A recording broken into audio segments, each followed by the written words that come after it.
from the College by the Lake, Coeur d'Alene, Idaho. Local, regional, national, and international guests discussing the issues and topics affecting the way you live are on Forum, the North Idaho College Public Forum, with your host and moderator, political scientist Tony Stewart. This is the time of year across the United States that the state legislatures are convening to discuss important issues about criminal law and civil law and budgets and programs, and that is the case in Idaho. As our state legislature convenes, we're very pleased to welcome to our program two guests that have become an annual tradition to report on what might take place in the legislature in the coming weeks. We're not only pleased to bring this program to the people all over the state of Idaho, but to share with our neighbors in the adjoining states some of the issues that might be similar to your state legislature. It is my great pleasure to welcome to the program, first of all, Freeman Duncan, who is a former member of the Idaho State House. He served in that capacity for 4 years from 1989 to 1992. He is here today in the capacity as the legislative liaison for the Idaho State Attorney General, and this will be his fourth session in which he works with the Attorney General on important legislation. Freeman, as always, it's a pleasure having you on our program, and thank you for taking time to be with us.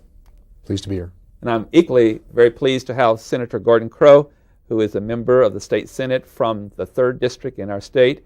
He is serving his second term, first elected in 1994 and again in 1996. And Senator Gordon Crow has been willing to come and report to us from time to time. And Senator Crow, it's a pleasure to have you back, and thank you for taking time to be with us to talk about a number of issues, including some that you've studied between the sessions on the interim committees. Thank you, Tony. And as always, I'm so pleased to have our regular panel to join in questioning our distinguished guests. First of all is Janelle Burke, who is an attorney in the state of Idaho. And next to her is Steve Schenck, who is the Dean of College Relations and Development at North Idaho College. And we shall invite Janelle Burke to commence today's questioning. This is going to be an exciting session of the Idaho State Legislature. Senator Crow, I know that you've been working on an interim committee as a result of national reports that Idaho was among the lowest in terms of child care. And can you share with our viewers what is happening with regard to that? Sure, Janelle. First, just a little bit of a clarification. It wasn't an interim committee in the classic sense that we think of legislative interim committees.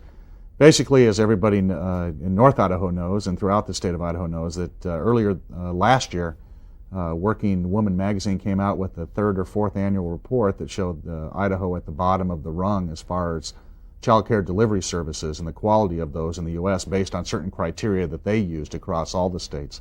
Subsequent to that, several daily newspapers in the state went out and did some enterprise pieces to look into the state of these services in Idaho as well, and came up with something less than a glowing report on how those were. So what I ended up with is we had ended up with essentially kind of a pilot project in Region 1, which is the 5 northern counties of Idaho, working with the Department of Health and Welfare, holding public hearings around the 5 northern counties throughout Region 1 and hearing feedback from the community on what they thought the status of those child care services were. We have since convened back. We have finished a report that I'll be carrying to Boise with me, as well as sending out to the local jurisdictions on areas that we think we can improve on, and identified areas that local jurisdictions, not only governments, but leadership, civic leadership outside of government, can use to implement some improvements to their child care delivery services in their various counties. What is going to happen? Will there be new legislation, do you think? I would have to guess that we will probably not see legislation this session this year on it. I am certainly going to try and induce some sort of dialogue. I wasn't on this committee myself as a legislator. We had Senator Jack Riggs was on the committee with me from our area up here, as well as Representative Hildy Kellogg, who has a long history on dealing with child care and daycare issues in the state. Representative Jim Clark was there with us, as well as Senator Sean Keogh and Representative June Judd, who has every bit as much experience on these issues as Hildy Kellogg does. So I'm excited to get down to Boise, kind of share our baby that we developed up here with the rest of the legislature and with the department's help, and see where we can go from there. One thing that the reason the Idaho Department of Health and Welfare jumped on this with us is Director Linda Caballero, prior to all the news reports, had determined that this year, 1998, that we would do a statewide emphasis on child care. And she was excited to see us do the pilot project in Region 1, and I think we're going to use that as somewhat of a template, at least as a first experience, in determining what we're going to do this year statewide with regards to studying child care and what the needs are in Idaho and how we can best address those issues. So, we'll move on to another Okay. issue. We've got so many issues to cover. Gentlemen, the improvements to Highway 95, major north-south highway serving Idaho with important implications for trade in Canada, has been an issue in North Idaho for many years, maybe gaining a little support statewide. What's your prediction on that effort? I think the statewide support, Steve, is a little bit difficult because it's really an issue where every legislator's constituency has a different viewpoint. If you're over in eastern Idaho, you don't feel that Highway 95 is the most important roadway in the state. If you're from Bonners Ferry to New Meadows, you probably do. And at New Meadows, you might think Highway 95 goes over to Ontario the way it does, where you're in Boise, you think Highway 95 really goes through McCall and comes to Boise. So there's not really a clear definition of what Highway 95 is. I think what I hear is there's a consensus that it may have to be done by bonding. The argument for bonding makes a lot of sense to me, and that's the only way you can ensure that the funds will be dedicated. Too many times funds have been dedicated from sources, and I'll use an example, the Water Pollution Control Account, which was one I worked heavily on when I was in the legislature, dedicated from certain sources of funds, but it only takes one sentence in a bill in a session of the legislature to override that and use the funds for worthy causes, like rebuilding the prison after a uprising or putting out forest fires. And so I think the wisdom is, and I think Senator Crow can speak more to that, that it almost has to be done by bonding. Maybe. Yeah, it's a lot of well-meaning people have worked very hard all through last year leading up to this session that's about to begin on the Highway 95 issue, not the least of which was, again, Representative Kellogg, who's been carrying this weight her entire term in the legislature, as well as Senator Jack Riggs locally. The dilemma that we will be faced with beginning later this month in the legislature is the fact that if we don't somehow tie it back to bonding, which would require that every penny we collect through increased registration, or some people are even looking at increased gas tax again, if we don't tie that somehow to bonding, then virtually like every other issue that we've had, including the lottery is another example you can use, where several years back the people of Idaho voted for a lottery with a certain assumption that all that money would go to school facility needs. Well, everybody here knows that a brief 2 sessions later, the Idaho legislature took half the lottery profits and put them back into permanent building funds. So I think you're going to be hard-pressed to get any sort of Highway 95 improvement bill through that isn't bonded somehow and tied directly back to the actual improvements to the highway. A quick technical question. How would bonding on a project that size work? Does it involve a vote of the people of Idaho or not? It does require a vote. I think it's 50%. It would not be the supermajority. And the legislation, like Representative Kellogg had last year, would set up the mechanism where you could create that bond. You obviously have to dedicate some revenue source to pay back the bonds. That might be where some of Senator Riggs's ideas on revenue sources, the increase in a registration fee and things like that, could be the revenue source, but still have the mechanism be bonding that the revenue source is pledged to repay, rather than simply having the revenue source with this legislative promise that it's going to be used for the roads. I think Need to move on to another issue. I'm the one that's been the bad guy, I guess. We got so many wonderful issues to cover. We could do a whole show on each of these. I want to come to Freeman on the issue of electric deregulation. This is a nationwide issue, and we're looking very closely at what Congress is going to do, and it could really impact several regions of the country, but probably no region more than the Pacific Northwest. We have a wonderful chance to keep our rates down because of certain things we've had in the past. And Governor Phil Batt, I think, very wisely appointed a council to study this, headed by former Senator Jim McClure, and then had some subcommittees, and I believe those reports obviously are into the governor by the time this show airs. Freeman, you've been watching this carefully, and I did 2 TV shows with the governor's committee, and I don't believe I've ever done anything more complex. And with that introduction, could you take us through what might happen and what this is all about? And again, I preface the fact that the national government's moving to force us to look at this, I suppose. Well, my read on it is that the proponents are the federal government and the extremely large volume power users. Obviously, the large volume power users want to be able to reduce the cost, because that's how you become more efficient in whatever you're producing. To me, the small volume consumers, such as all of us in our homes, probably in the Northwest has got quite a excellent situation. Inexpensive power on a national scale, an excellent distribution, or what you want to call a delivery system.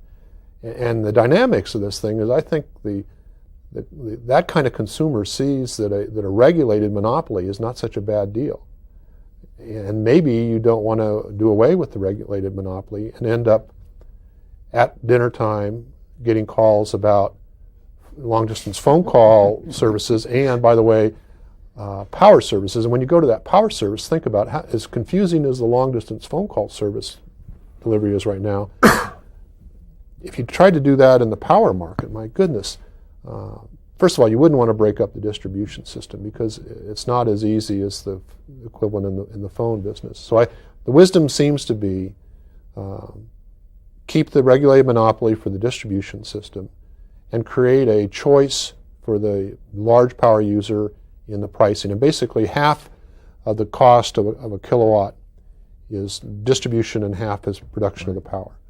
And you can actually go out right now today and buy power on a commodity basis, on an hourly basis, at the California-Oregon border. So this would be somewhat of a compromise if we went this route. Well, it's a compromise in the sense that you could create a pricing structure so that the large volume people can buy on a system that if they want to take the risk that on an hourly basis power is cheaper at this commodity spot, then they can probably control a little bit more of their costs. You and I are not going to want to do that because we're basically paying 2.5 cents right now, and it isn't going to be worth us getting involved on an hourly basis to buy power. But if you're buying a large amount, maybe that's the choice that's needed. So my understanding, I haven't seen the legislation, that is the bill that's going to be proposed in the legislature. Janelle Burke. Freeman, I'm going to get to ask my question now that I wanted to ask last time, and Tony didn't let me finish up. But I want to ask another question about some of the bills that the AG's office, the Attorney General's office, is going to be proposing, but particularly with regard to what has become known as Megan's bill. Can you explain that? It's child-related, I understand. We actually have a three-piece package we call the Child Protection Act. One piece of that is what is called Megan's Law. Megan's Law basically is a community notification system to alert the community to the location of violent and likely to reoffend sex offenders. Quite honestly, there's about $600,000 in federal grant monies that will not come to the state in the future if we don't adopt a Megan's Law that meets federal guidelines. So the AG's office has worked very hard to design that piece of legislation, and that will be introduced in the session. Should not be any objection to it. It's an excellent piece of legislation. In conjunction with that, we realize that there are violent and likely to repeat sex offenders that are not adults. So we have a corollary juvenile package to deal with that issue. It would mimic the adult notification system, but there are issues in the juvenile notification concept that are unique to juveniles. I mean, we don't release juveniles' names in a lot of areas right now, so that would be a little different. And the third part of the package is this thing called civil confinement. It's a difficult issue, probably going to be resisted by the ACLU. It says there are some sexual offenders that are so likely to reoffend and so violent that when they're done with their criminal sentence, that you really cannot return them to the private sector and let them live the way they want to live. Kansas and Washington State, Kansas has gone all the way to the U.S. Supreme Court on this, and Washington State is headed there, have laws that would allow the state to serve as a conservator, if you will, of this person, more of a mental health guardianship idea called civil confinement. We're trying to get some numbers. It has a price tag that goes with it. It could be a very, very small population. It could be as small as 8 to 10 a year. If that's true, then at least from a financing standpoint, it's probably doable. If it can't be controlled like that, then it has an awful large price tag that goes with it. But we have the legislation prepared, but I'm not here today to say that that's going to be an easy one to get through because you have financial issues, you have rights issues, but I don't think anyone's going to oppose the Megan's Law. And Senator Crow, what's happening with welfare reform? Well, the initial numbers, first I need to qualify that welfare reform was fully implemented this past July of 97, 1 July. And the numbers from 1 July through essentially the end of October, November of last year, our cash assistance rolls, the former AFDC, now TAFI, Temporary Assistance to Families in Idaho, is down 70%, or was down 70% by the end of October of last year. We ran at the direction of Director Caballero in the Department of Health and Welfare, the state ran a survey of the families who moved from public assistance onto self-support, and we found that the majority of those families are doing pretty good. But I think this year and on through the next continuing year, so we get 5 contiguous years of looking at that, we're going to continue to study these families that are transferring off of public assistance and make sure that they're doing okay. There has been some media attention given to and some advocacy groups claiming that domestic violence will be on the rise as a vestige of welfare reform, as well as child abuse. And the department and the legislature and the governor and the attorney general's office and everybody is hypersensitive to that. So we're going to continue to track this. To date, it's been a very happy success story. But there's other issues that we're going to get into as far as seasonal employment. We're coming into the coldest months of the year now, and we're going to see actually how it's working. The message there is we're going to continue to track it as closely as we can. Steve Sheen. Gentlemen, ethics in government seems to be one of those topics that comes up regularly.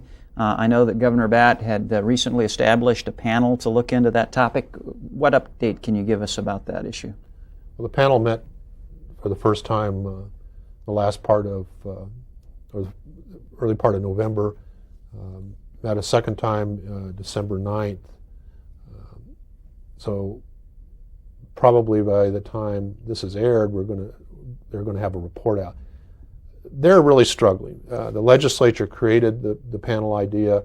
The governor manned it with former Attorney General Jim Jones, former Governor Cecil Andrus, 2 retired judges, including former Chief Justice, but didn't really tell them what to do. They think that their job is looking at campaign finance reform, but they also want to look at ethics in government.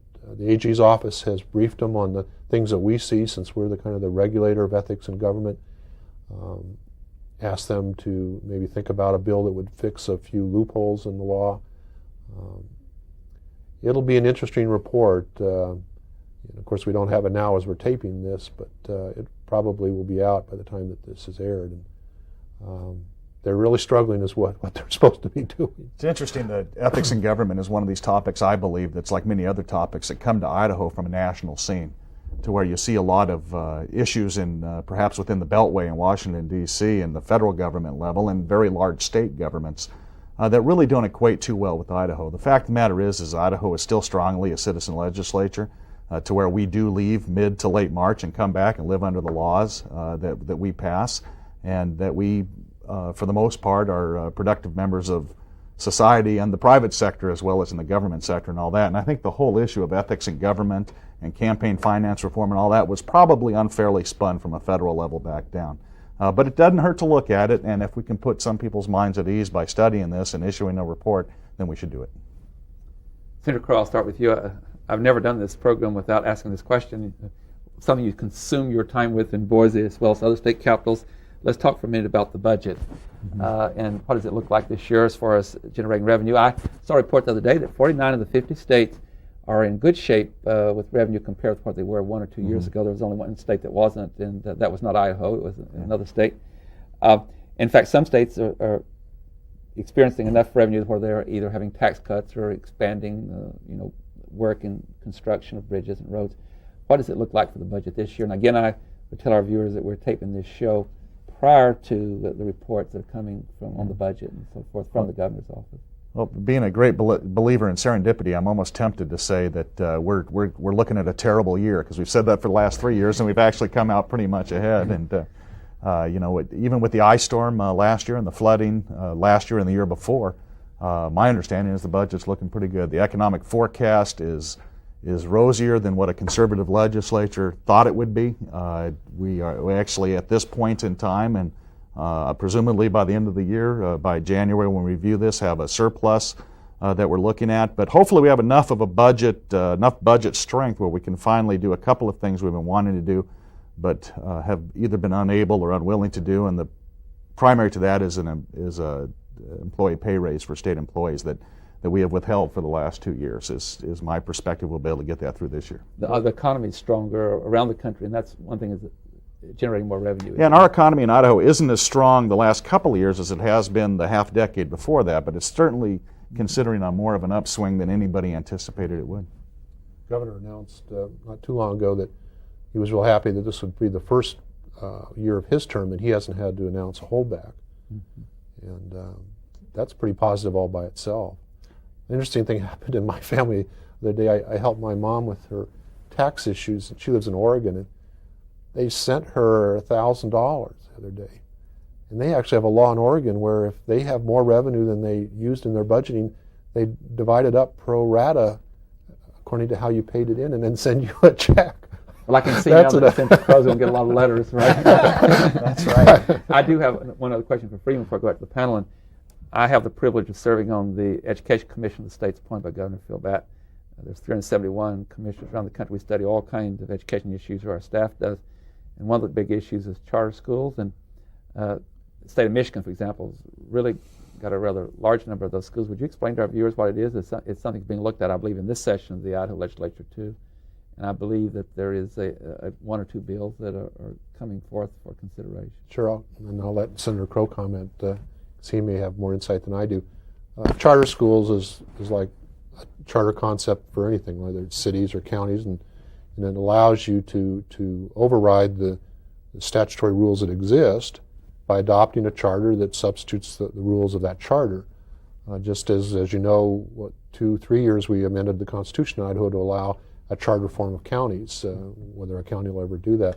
So that's the idea. I think its popularity, Tony, has grown as voucher systems have become unworkable. You know, that was the buzzword when I served in the legislatures. Let's go over to a voucher system. Let's allow parents to take X amount of dollars. I remember $3,200 was the, kind of stick it to the forehead of a child and then take the child wherever you wanted to, and that would cause a market type of competition in public ed. And I think that movement of money was fraught with problems, constitutional problems, all kinds of problems.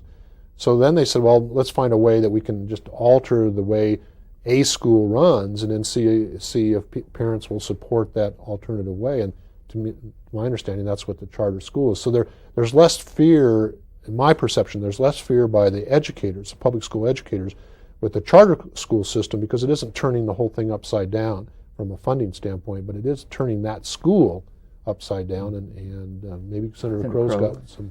Yeah, it's been an interesting debate. It's been waging and raging all 3 years in the legislature down there, and it's been interesting how this has come together. Essentially, it originally was perceived as a liberal versus conservative notion of education, and then with the conservative supporting it, the liberals in the legislature opposing it. But now we find out that the states that had the greatest success with that are generally liberal states, and to include Minnesota and Massachusetts and several others that I've been told that have had success with it.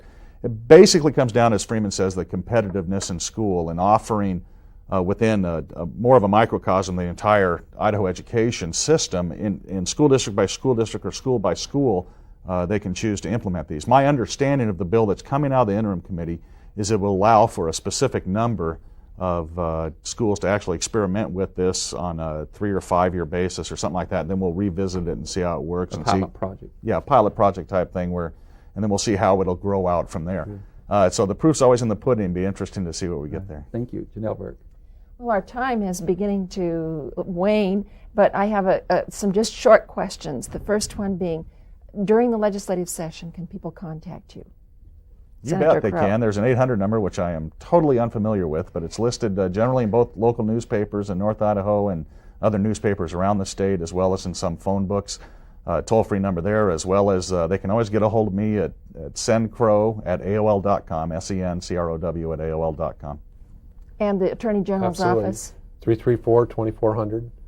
Just leave a message for me. So. Then I want to give you an opportunity to say, have we missed anything that you think is going to be really big in this year's legislative session?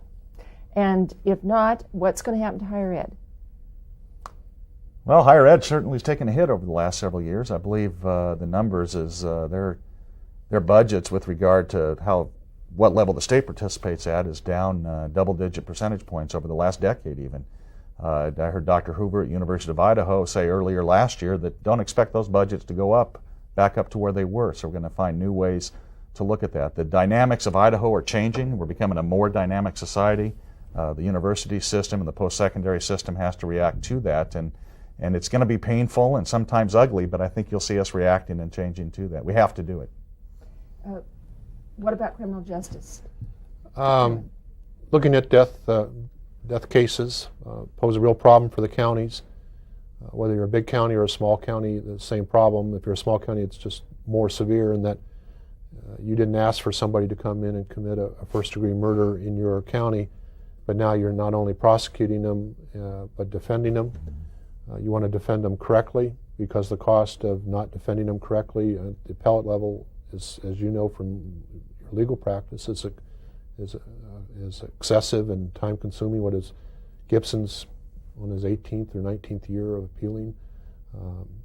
So it's a tough one. I think they're going to use a catastrophic fund kind of idea like they used for indigent medical problems. Everybody basically self-insure. The counties bring money together that can be used by a county that basically a first-degree murder case is a catastrophe for a county in a fiscal sense. And even a big county like Kootenai County has the same problem. I think we've had, 6 or 7 in the last year. Mm-hmm. It's just amazing. And that, as you know, from being an attorney, that defender idea has to be looked at too. The Ninth Circuit's made it real clear they're going to bust capital cases where there hasn't been a clear, proper defense. Big problem. The growing debate is also, it's been in the media, but it's growing to the point where I think it'll be a major debate this year, and that is the amount of money we spend on corrections versus the amount of money we spend on education. Idaho has one of the highest cost of incarceration rates in the U.S. and also one of the lowest crime rates in the U.S. It's going to take some Solomon-esque wisdom, and that's why we have people like Freeman down there to help us with these things. I'll tell you, having served on the Parole Commission, that is such a tough issue to try and on that note, I have to bring the permanent conclusion on behalf of our panel and staff. I want to thank Senator Gordon Crow and Freeman Duncan. You've been so informative, and I hope you'll come back at the end of the session and tell us what happened. Again, you were generous with your time, and we're very appreciative. Ladies and gentlemen, I know you've enjoyed our program, and I invite you to be with us again next week at this same time when we will discuss yet another issue. Until then, please have a good week. I am Tony Stewart.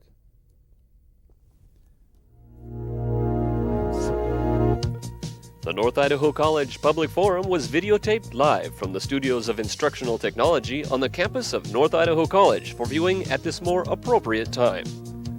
We invite you to join us again next week for another all-new edition of the North Idaho College Public Forum on this public television station.